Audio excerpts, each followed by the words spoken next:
How's it going, guys? This is Benjamin Mena coming back at you guys again, and got the question of the night is I got beat during my interview by somebody that has more experience than me. They said they gave me great feedback with the interview. I did nothing wrong, but when it came down to it, somebody had more experience.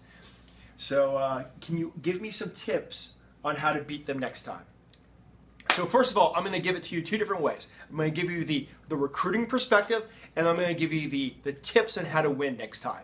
First of all, I hate that answer. I really, truly hate, sorry, it was just somebody with more experience. Because potentially, there's a lot of times, that is a bullshit answer. But I have to say that that can be the true answer, and when it comes down to a lot of positions, there could be 500-600 applicants, or maybe 30 or 40 or 20 applicants, and you're only hiring one person. So when it comes down to it, as a company, you want to make sure you hire the best person at the best price point to help your company win. So yes, it is an answer that is true many times. When it comes down to it, you only have one position, or maybe a few positions, and there's a lot of great people out there.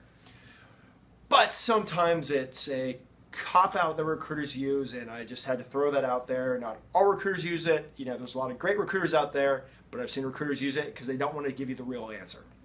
So, but in reality, second of all, it could be somebody that had the same experience as you or more experience that came in at a lower price point. When it comes down to it, as a company, they're looking for the best bang for the buck.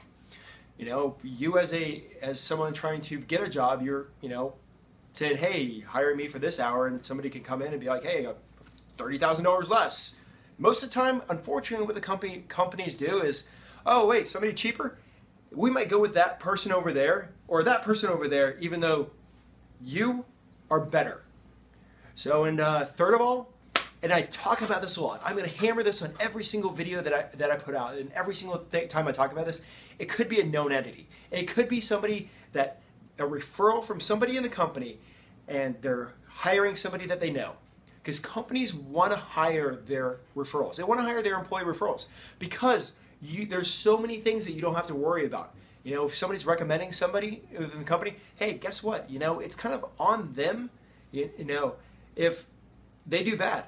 Hey, wait, you hired Susie Q over there, but they actually didn't do that good, and now we're looking at you for anytime you make a referral, can we trust you? So there's a credibility factor that employees want to keep, definitely when they refer somebody.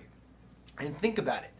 Do you refer every single person that you know for every single opportunity that you see out there? No, you're gonna refer the best people possible if it's a place that you love or a place that you like. So let's skip that. Let's talk about tips now. So here's some things that can help you win next time. First of all, did you go in doing your homework? I cannot tell you how many times candidates come in and they have not done their homework. Look at the website. Do some research. When did the company start? What's the company growth? Where's their business at? What are they chasing? If it's like a big company, there's a lot of information out there, and it'll give you a chance to talk about that. 2, did you find out who you're going to be interviewing with? If you don't know or you didn't get that information, try to get it from the recruiter. And one of the things you can do is, yes, I'm using the word again, LinkedIn. You can hop on LinkedIn and do some research on those people. Google them. Google them and see what you find. They could be like research papers or projects, or talk about, maybe they were involved with, putting together a cancer charity event. There's so much information out there, and that's information that will help you connect during the interview, or even connect after the interview. And when you're in the interview, don't just answer the questions like, hey, tell me about this. Okay, cool, blah, blah, blah, blah, blah, blah. No, answer them with enthusiasm. Don't go too crazy with enthusiasm. And make sure you give real life examples. And make sure you connect with the people that you're sitting across from.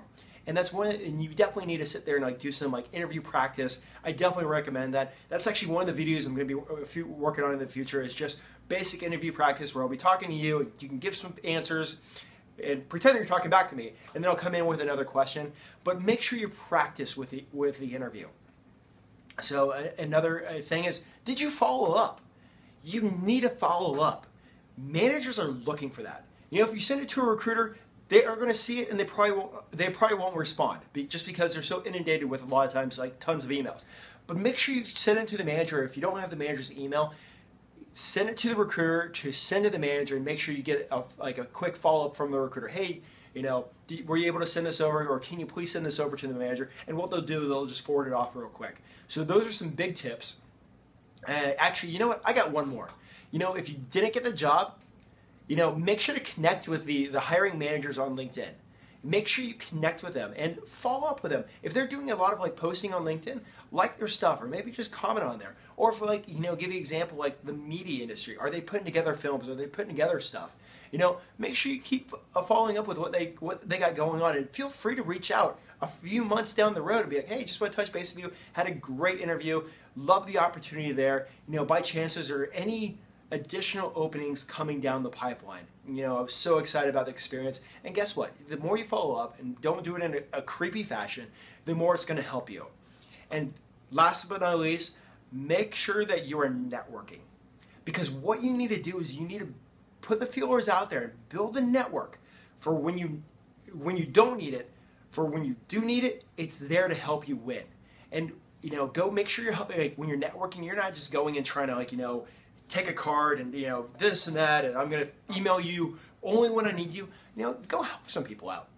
Go give back, because that's the stuff that people are gonna remember. So hope that helps. Wanted to give, like I said, give you the